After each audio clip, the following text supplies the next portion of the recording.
The best leaders take action when everybody else is scared. Story time. So some years ago, I worked for the VA hospital. It was the beginning of COVID. I'd been there maybe 5 or 6 months, and part of the supervisory team that I was a part of took care of the EMS staff. I was really essentially one of their supervisors. So the EMS staff are the guys who go in and prep a room or clean up a room after a patient has left. Now, again, this is the beginning of COVID. At the time, we had one, two, maybe three people that died from COVID at this time. Now, in the area of the hospital that the COVID patients were, it's clear glass. It's something straight out of a movie. The rooms are quarantined, and the only way you can get in is open and close a glass door.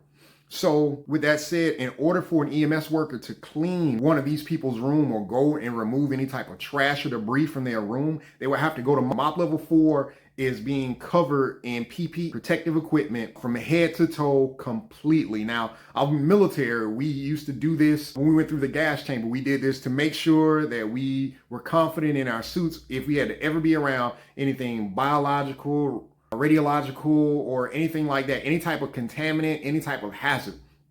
So I've been through this training several times, but these staff workers had never experienced this before. As a matter of fact, nobody had experienced this. If you can imagine, there was a ton of fear, a ton of rumors. Nobody really understood COVID at the time. But one thing that we did know, that it was really taking out older people. Now, my EMS staff at the time was comprised of people from the ages of about 37 to, on the high end, more about 65. And we had more of those type of people than anything else. It was really a low impact job. They before just come in and clean up and change the beds, change the sheets, washing, and do all these other things. Now it's more important. And the reason it was more important because these people were now a part of the staff that were keeping people alive. With that said, they were scared to death, and I understood it. I remember one morning we had a big staff meeting where the EMS workers weren't there. It was just the heads of the hospital. And I remember the director of the hospital and some director heads were urging us, hey, you need to make people do their jobs. You need to make sure that people are doing everything that they're supposed to do. And I remember thinking, that's easy for you to say because you're going to leave right after this meeting because the rest of the hospital's been quarantined, or you're going to go to a quarantine office, and these people are putting their lives in danger every time they step in a room with a COVID patient. I can remember myself being scared of putting my own life in danger, but I didn't have to go in the rooms. That's not my job. On this day, I gathered the EMS workers together after the meeting we had that morning. And I remember telling them, hey, this is a scary job. This is important. And I made a tough decision that day. I said, hey, man, this is just part of my military training. I can't ask you to do something that I hadn't done myself, or I wouldn't be willing to do myself. So that morning, I told them I wanted to clean the first 5 rooms.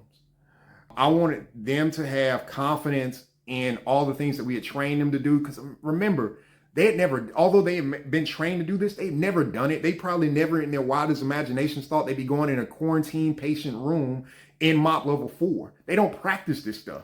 They just did it through videos and stuff like that. So though people had already done it before, I can remember seeing some of those staff members shaking because they were so nervous. And so this day, I put on my gear. I went in, I cleaned the first person room. They're on respirators and they're struggling to live.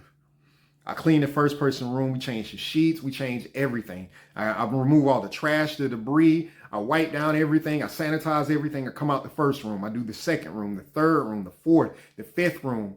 I'm a little tired. I'm a little exhausted. I come out into our quarantine area. I pull off everything. I change. And with confidence, I go back in there and say, hey, guys, I made it. I go get COVID tested. I was fine. I was like, hey, guys, all right, I was able to do it. Now, I want you to do it too, but I'm going to go in again with you. So I get back in MOP level 4 and I help them to get in their uniforms and we go clean the rooms together. We come out, we take off all our gear, we get tested. Nobody popped positive. Good, let's do it again. We do it a third time, a fourth time, a fifth time. I've been there 5 or 6 hours by this time. I'm exhausted. I've been sweating. I need to change my uniform. I need to change my clothes. That's fine. What I recognized was every time I did it, the more willing one of the EMS workers were to go and do that because they gained confidence from what I was doing with them. When it was over with, I didn't tell the rest of the hospital staff. Some of the hospital staff saw me do this, but what I need you to understand is every time I did that, they got courage from what I was doing. Was I? Absolutely. Scared out my daggum mind, man, and just praying to God the entire time, God, please protect us. Please don't let nothing bad happen to us, Lord. And as we're going through this, I remember thinking, am I crazy for doing this? Well, why would I put somebody else's life in danger if I'm not willing to do the same thing? And as I've been taught, that's true leadership.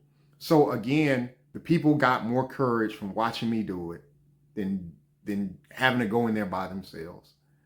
If you are any type of leader, lead by doing stuff with people. They're going to gain more from you being in the trenches with them than from you instructing them. And sometimes you're in a position where all you can do is instruct.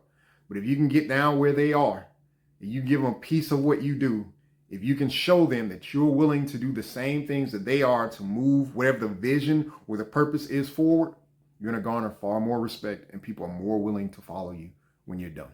We lost more people in that hospital, but we never lost any of that staff. If this made sense, man, share this with somebody. Hopefully we get a few better leaders.